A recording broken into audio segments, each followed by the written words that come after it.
When it comes to the hardware itself, I think the PSVR2 is a pretty darn good VR headset. There's a lot about it that's great, but there's also some things that are, well, less than great. And to be honest, I'm not really sure where to start. I would like to end the video on a positive note though, because I really do feel the PSVR2 headset is a great piece of tech. So let's start with the things I feel are less than great. Right out of the gate is of course the price. $550 is a lot of money to drop on an accessory for the PlayStation 5. When you compare it to other VR headsets for PC though, the price really isn't that bad. At the time I'm making this video, the Valve Index costs $1,000 US. Good Lord, that's a lot of money! And it's an almost 4-year-old headset, so when looking at the hardware alone, the PSVR2 is much newer, the tech in it is better, and it costs less. And the fact it works with your PS5 and you don't need a $1,000+ gaming PC to go with it, I think makes its high asking price a little more stomachable. Coming from the Quest 2, I'm not a fan of wired VR. The freedom the Quest gives you to use it almost anywhere, and the fact it can wirelessly pair with a gaming PC using Airlink or Virtual Desktop is pretty freaking sick. I'm not gonna lie. That being said, having a single cable going between you and your PS5 really isn't that bad. So this complaint is more of a nitpick for me than anything else really. When I put the PSVR2 headset on for the first time, one thing I noticed right away was the sweet spot in the Fresnel lenses where everything is in focus is tiny. I've always felt the sweet spot on the Quest 2's lenses was small, but I feel it's even smaller on the PSVR2. While playing games, I found myself regularly adjusting the position of the headset to keep things as best in focus as possible. To be fair, this is the nature of Fresnel lenses, but this being a review, it is something I felt I had to mention. Coming from the LCD screens in the Quest 2, I was super stoked to experience VR on an OLED screen, to see those deep blacks and vibrant colors OLEDs are known for. And while it does deliver on those things, shortly after putting the headset on, I noticed something that wasn't quite right. There was a noticeable grain to the image I was looking at. The graphics I was seeing looked really good, but as I looked around, there was this transparent pattern that stayed in the same place no matter which direction I looked or what I was looking at.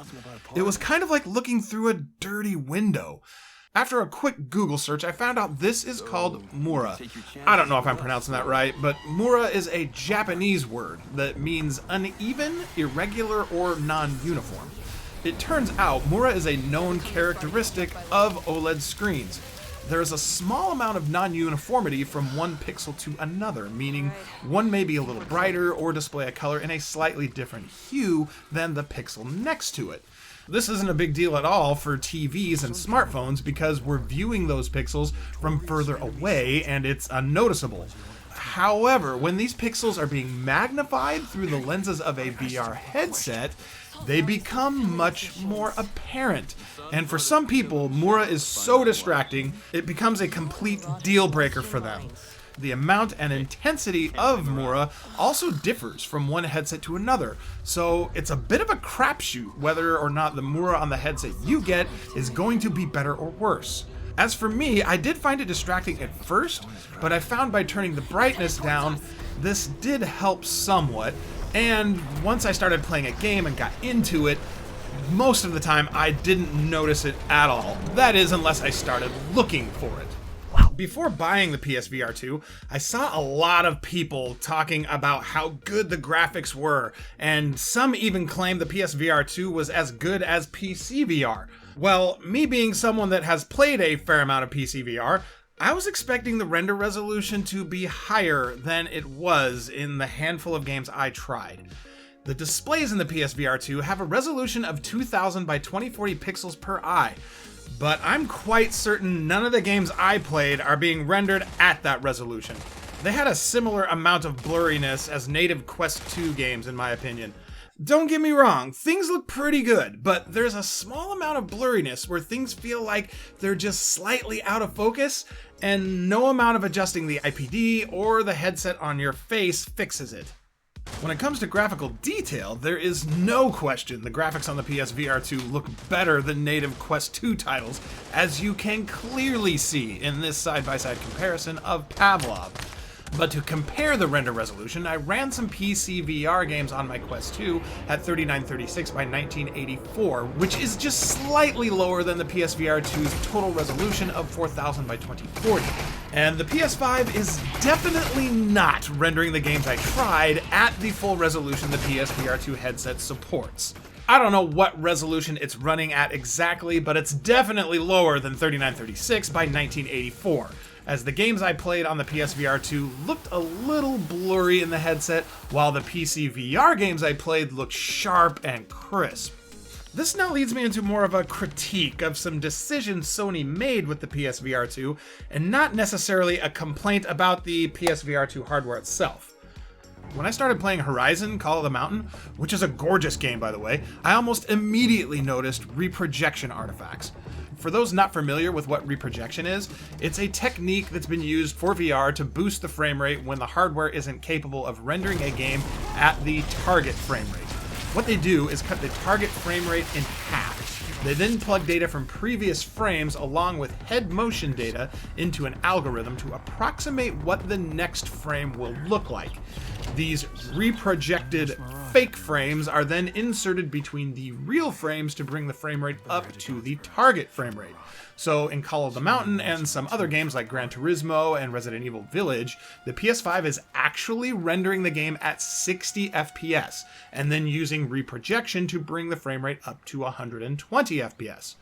While this does work fine about half the time, the other half the time you see weird warped images. And in Call of the Mountain, this is something I saw very regularly. To be fair, not all PSVR2 games use reprojection. For example, Pavlov and many other games run at a constant 90 FPS, and there are even some games that run at a full 120 FPS, and they all feel great. I mention this simply because I expected more from Sony's first-party flagship titles. Personally, I would have preferred they lowered the graphical detail in these games, or whatever else they needed to do, so they could actually run at least 90 FPS and not have to rely on reprojection. My last and probably biggest criticism I have for Sony is I feel in order to put some marketing buzzwords on the box, in this case HDR, Sony could be doing VR as a medium of entertainment a bit of a disservice. In order to make the display super bright and support HDR, Sony ships the PSVR2 with the display brightness set to 100%. If you watched my previous video, you learned about something called frame persistence, and how having low frame persistence is very important when it comes to helping people feel comfortable in VR and preventing motion sickness. If you haven't seen my video and want to learn more about this, it's linked in the cards and video description for you. When the PSVR2's display is set to 100% brightness, its frame persistence is about twice as long as any other VR headset on the market. With a longer frame persistence, this means people are more likely to get motion sick using the PSVR2 than they would be with any other VR headset. The way I see it, the PSVR2 could end up being a lot of people's first foray into VR, and I feel this decision from Sony to increase the frame persistence in favor of a brighter display could end up making a lot of people feel sick and turn them off to VR entirely.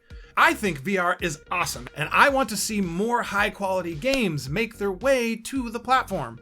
If people are getting sick from it and returning their headsets, this won't exactly entice game studios to produce the type of quality content I want so badly to come to VR.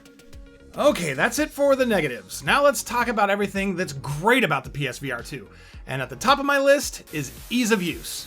You literally just plug the headset's USB-C cable into the port on the front of your PS5, power on the headset and controllers, and you're effortlessly walked through the setup process. Coming from PC VR, this is a night and day difference of an experience. While I love using my Quest 2 with my PC, Getting it all set up and working wasn't nearly as easy a process.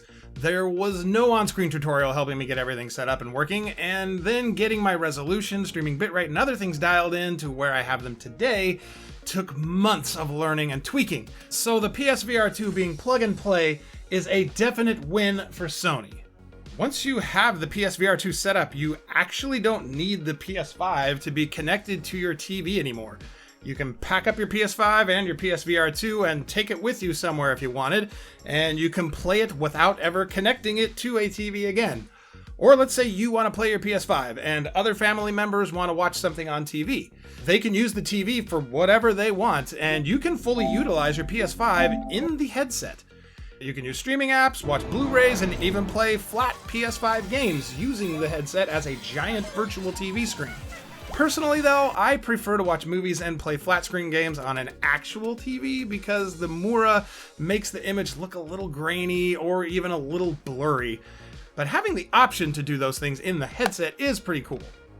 The headset itself is very lightweight, coming in at 1 pound 4.5 ounces or 583 grams excluding the USB cable. The rubber light blocker face gasket thing is actually very soft and comfortable, and does an excellent job blocking outside light. On my Quest 2, I'm used to being able to get a small peek at the real world through the nose gap, but this does not exist on the PSVR 2. There is no visible gap. In fact, I had no light leaking in at all, which had me pressing this button on the bottom of the headset to use the pass-through mode a lot more often than I use it with my Quest 2. Similar to the Quest 2, the PSVR 2's pass-through is black and white, but the image clarity is much better, in my opinion, on the PSVR 2. The Halo-style headband is much more comfortable than I originally thought it would be, and has a huge amount of adjustability to it. With it sitting on my head more like a hat and the bulk of the weight out in the front here, I thought when I turned my head quickly when looking around that it might actually slide around a fair amount, but that is actually not the case at all. You really don't have to tighten it down all that much, and it stays in place rather well.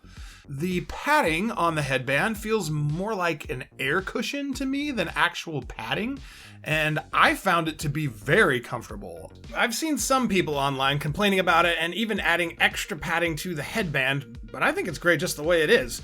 Since the cushion and face gasket are made of a rubber material, they're very easy to clean. So when sharing the headset with your friends, you don't have to share your sweat with them also. If you wear glasses or just prefer the lenses to be a little further from your eyes, this button on the top of the headset provides eye relief adjustment. It's also pretty helpful when putting the headset on so the face gasket sits properly against your face. The audio quality of the included earbuds is good. It's not great, but it's good, and for when your headset is not in use, Sony built in these little triangular spaces on the headband where you can stow the earbuds. The IPD adjustment on the PSVR 2 is really nice. It uses this wheel on the top of the headset to dial in your exact interpupillary distance, so you can get the clearest visuals possible. The placement of the wheel is a little unfortunate though, because I've grown accustomed to adjusting the position of my VR headset on my face by grabbing the headset like this. Doing that with the PSVR 2, you can very easily mess with your IPD adjustment, and then you have to dial it back in again. For those like me used to adjusting your headset this way, you're going to have to change your habits a little bit and get used to grabbing the headband instead to minimize how often you need to go back to the lens distance adjustment setting and reset your IPD. My two most favorite features of the headset have to be the eye tracking and the headset haptics. I don't know why no one else has done this yet, but Sony put a rumble motor in the headband. When you power the headset on and off, you get a little taste of it, but when it's used in games is of course where it really shines. When you get shot in the head in games like Pavlov, you feel it, and in Call of the Mountain, whenever you encounter large machines, you feel their presence, which is just a super cool little extra you don't get with other VR headsets. As for the eye tracking, the only other headset I know of that comes with eye tracking built in is the Quest Pro, and it costs twice as much as the PSVR 2. This was my first time using a headset with eye tracking, and oh my goodness, is it super cool. In Call of the Mountain, you can navigate the menus simply by looking at the option you want to select. You do still have to confirm your choice by pressing X on the right controller, but you don't need to use the thumbstick to get there. You just look at it. Call of the Mountain also has eye-tracked aim assist, so keeping your eye on the target is now more important than ever. And probably what I think is the coolest thing the eye tracking is used for is dynamic or eye-tracked foviated rendering. For anyone who doesn't know what foviated rendering is, it's a way VR developers are able to free up system resources by rendering only the part of a scene you are looking at full resolution. Traditionally, they render the scene that's in the center of the screen at full resolution, but as you get further out toward the edges, things are rendered at a lower resolution. This works great for VR because our eyes only focus on what we're looking directly at anyway, and as you go out to your peripheral vision, things are blurred, so there's really no reason to be rendering the entire image in VR at full resolution. If you hold your head still though in most VR headsets and look around at the edges of the screen with just your eyes, you'll totally see this, but using eye-tracked foveated rendering, if you hold your head still and look around like this, the headset tracks where you're looking at and renders that part of the scene at full resolution. So no matter where you look, things look good. Last but not least, let's talk about the controllers. At first, I thought the controllers were weird, but after spending the better part of a month using them, I actually like them. I know I talked about all this stuff I don't like in the first half of the video, but there is a couple things about the controllers I don't like, and first is the grip buttons. I much prefer the analog grip buttons on the Quest 2 controllers. These just feel flat, and pressing them is bland and unsatisfying. The other thing is the battery life of the controllers is kind of short. You get about 4 hours of playtime on a single charge, which is about long enough for 1 or maybe 2 play sessions, but most likely you're going to want to charge them after each time you play, so you don't run out of juice in the middle of a game. They do charge fairly quickly, so they at least have that going for them. Other than those things, I really like the controllers. They're lightweight and feel great in your hands. Having to put your hand through the tracking ring has shown to be a bit of a problem for people with larger hands. My hands aren't crazy big, but are larger than most people's, and I don't have any problem, other than I do have to adjust my grip a little to be able to press the PlayStation button, as I can't reach it when holding the controllers normally. The haptics in the controllers are strong, and the adaptive triggers are really freaking cool. The way they can be programmed to offer more or less resistance based on the interaction you're making is something everyone needs to start copying ASAP. It's just really freaking cool. The wrist straps are comfortable and easy to use, and while I pretty much never use them, they're a much better design in my opinion than the Quest 2 and Quest Pro controller wrist straps. To sum everything up, I think the PSVR2 is a really good VR headset. Once I learned how to eliminate my motion sickness with it and look past the mura, I had a great time playing games. All my other little gripes took a backseat because I was fully enjoying the experiences I was having. And that's really what VR and gaming in general is all about. It's not about ultra-realistic graphics and super high resolutions. It's about having fun and offering people experiences they can't afford to have or can't have in any other way. And the PSVR2 definitely delivers on those points. For someone that is not a PC gamer, this is by far the best VR experience you can have outside of PC VR. If you already own a PlayStation 5 and are thinking about picking up a PSVR2, I would say go for it. I do not think you will be disappointed. If you do not already own a PS5 though, but have a Quest 2 or Pico 4 or something, and are looking to take your VR experience to the next level, I would recommend buying yourself a nice gaming PC to pair with it, rather than buying a PS5 and PSVR2, as that combo is going to cost you as much as a decent gaming PC would. But of course, ultimately it's going to boil down to the games you want to play. If there's exclusives on the PSVR2, like Call of the Mountain and others, that you don't want to miss, then the choice is clear.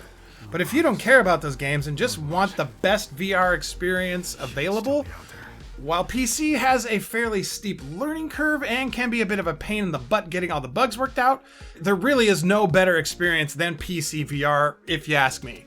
If it were possible though, I would love to be able to use the PSVR2 with my PC and run games like Half-Life Alyx and Lone Echo 2 at 90 or 120 hertz at the headset's full resolution, because I think they would look absolutely incredible on this headset. Subscribe!